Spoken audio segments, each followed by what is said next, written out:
इस वीडियो में हम जानते हैं अमेज़न जंगल के उन रहस्यों के बारे में जो कि अभी तक काफी ज्यादा मिस्टीरियस माने जाते हैं। इसके अलावा हम अमेज़न रेन फॉरेस्ट के सारे बेसिक बातों को जानने वाले हैं, मतलब ये कितने डायमीटर में फैला हुआ है और ये कहाँ पाया जाता है और इसके अंदर कैसे कैसे जानवर पाए जाते हैं। सो बिना टाइम को वेस्ट किए चलिए शुरू करते हैं इस वीडियो को।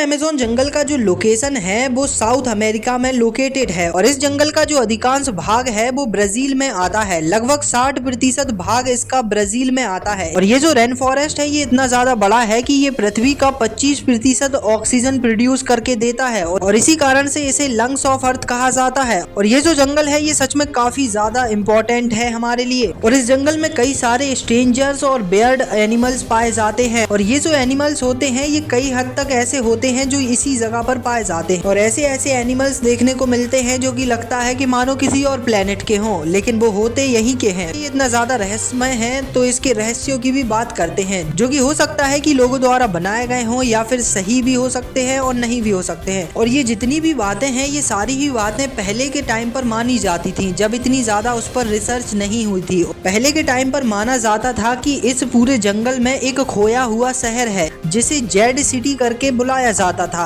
और ये बिल्कुल जंगल के बीचों बीच लोकेटेड, जो कि काफी ज्यादा इंटरेस्टिंग लेकिन वियर्ड लगता है क्योंकि अगर ऐसा कोई शहर होता उस जंगल में तो अभी तक पता चल जाता और मेरे नजर में ये जो रहस्य है ये शायद गलत है। और दोस्तों अमेज़न जंगल में एक ऐसी नदी पाई जाती है जिसे वॉइलिंग नदी कहा जाता है, यानी कि वॉइलिंग रिवर कहा जाता है। और ये जो नदी है ये इतनी ज्यादा गर्म है कि इसका जो टेम्परेचर है वो 90 डिग्री सेल्सियस होता है। और ये जो रिवर है ये पेरू के अमेज़न जंगल में पाई जाती है। पेरू में इस नदी को काफी ज्यादा मान्यताएं दी गई हैं और पुराने टाइम पर लोग इसे किसी चमत्कार से कम नहीं मानते थे और आज के टाइम पर हमें पता है कि ये वोल्केनो के कारण हो रहा है। दोस्तों तीसरा रहस्य ये है कि ऐसा माना जाता है कि इस जंगल में आदिवासी रहते हैं और ऐसे आदिवासी जो कि छुपकर अपना जीवन यापन कर रहे हैं। और ये जो बात है ये कई हद तक सही भी हो सकती है क्योंकि ये जंगल इतना ज्यादा डेंस है और इतना ज्यादा बड़ा है कि हो सकता है किसी कोने में वो बड़े आराम से छुप के अपना जीवन यापन कर रहे हैं और वो हो सकता है बिल्कुल ट्रेडिशनल तरीका जो पुराने टाइम पर हुआ करता था रहने का, बिल्कुल उसी को फॉलो कर रहे हो, जो कि काफी ज्यादा इंटरेस्टिंग हो। दोस्तों इस जंगल का जो चौथा रहस्य है वो काफी ज्यादा इंटरेस्टिंग है। बेसिकली जब हमने इस जंगल को काटा तो हमारे लिए इसमें काफी बड़ी आकृतियां और डिजाइन देखने को मिली, एक पैटर्न देखने को मिला